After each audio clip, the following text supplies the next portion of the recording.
です。まっすぐきれいに伸びて3点追加、リードを広げます。13。This warrants a bit like a news bulletin. Just given the just I guess because we're kind of covering two separate topics.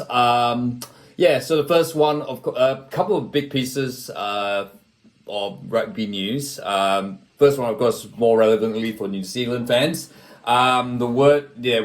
There's been reports in New Zealand media, New Zealand Herald stuff, that NZR is looking to get Richie Mo'unga back from Japan. Of course, as you know, Richie Mo'unga finished off with New Zealand Rugby after the 2023 Rugby World Cup last year. The World Cup final, of course, being Mo'unga's last game.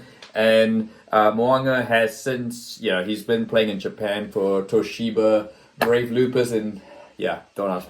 Look, there's a reason why they're called that in Japan's Rugby League One. Again, it's a long story why it's called Rugby League One.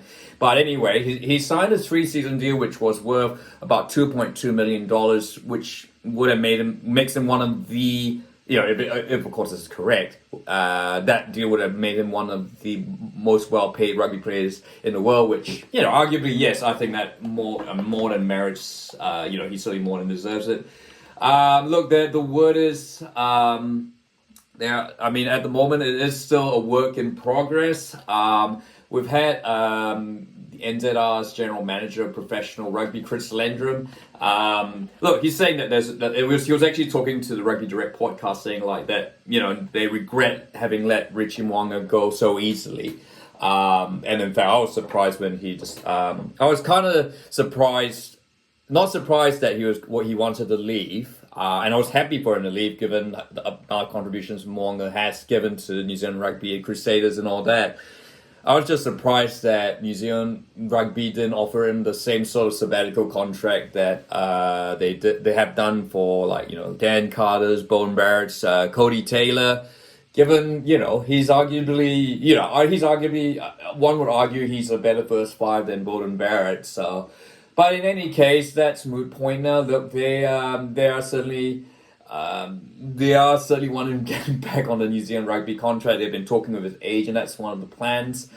But obviously, look, with the 3-year contract, he's the trouble, of course, now he's outside the New Zealand Rugby sphere system contract. So there's very little leverage that New Zealand Rugby has. And of course, given the financial situation of New Zealand Rugby, Brave Lupus will want some form of compensation, and I just don't know if New Zealand Rugby is gonna, be able to afford it or should be paying that. 2.2 million. I'm expecting that compensation. I'm not a lawyer or that sort of thing, but I would expect some form of compensation would be quite significant. A significant portion of that 2.2 million, because he's.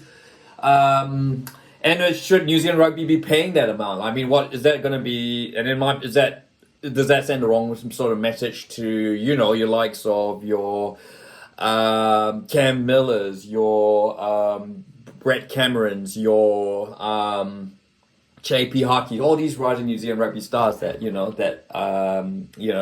they think, okay, you're not good enough. We are willing to pay this money to get back Richie Mo'unga. Look, I get that there's an issue with first five. There's no doubt about it, and I've spoken about that at length in another video. But I don't think unless there was a way, unless Richie Mo'unga decided I want to be released from my contract, I'm homesick. I just can't see a way, and Toshiba Brave Lupus are extremely generous, let him go on the free. It's just going to be really, really hard, and I think, look, there's been a lot of stories on, Scott Robertson, because of the Crusaders link, we had that with Sam Whitelock, of course. I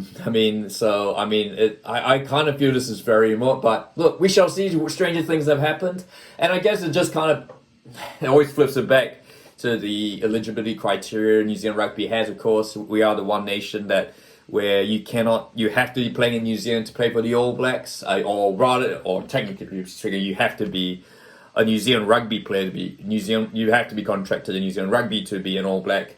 Given you're thinking your Beauden Barrett, Dan Carter, they played overseas and had that sabbatical, but they are still contracted in New Zealand Rugby. But Look, we shall see. Yeah, this is an interesting sort of development, and I'm not surprised to see this given that the Japan League season is sort of coming to a close and all that, and the All Blacks are due to be named soon.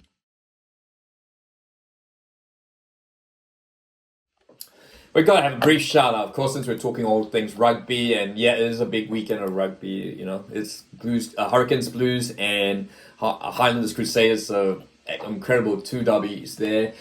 Just some news. Rugby is going to introduce a couple of new laws, so which I think will be great. Firstly, the scrum is no longer going to be an option at the free kick. I think that's a great idea because I feel that it's kind of, when you have a scrum, you get a free kick and then you revert to a scrum. It is absolute nonsense. And I think that I applaud them because they're trying to make the game faster. I know traditionalists are going to say this is just going to make the scrum even less important. But personally, I think if you speed up the game, it's a good option.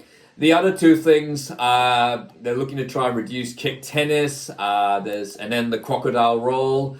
They're going to I think, and World Rugby is going to implement that 20-minute red card trial, which we've seen already in New Zealand Rugby. So, all good changes. So, yeah, we shall watch this space. These will come in effect July 1st. I think that's the start of the international season. So, let's see what happens. Yeah, and I think these are absolutely positive moves. So, let's watch this space. What are your thoughts, Richie Mo'unga, the new laws? If you like this video, if you like it, don't forget to subscribe.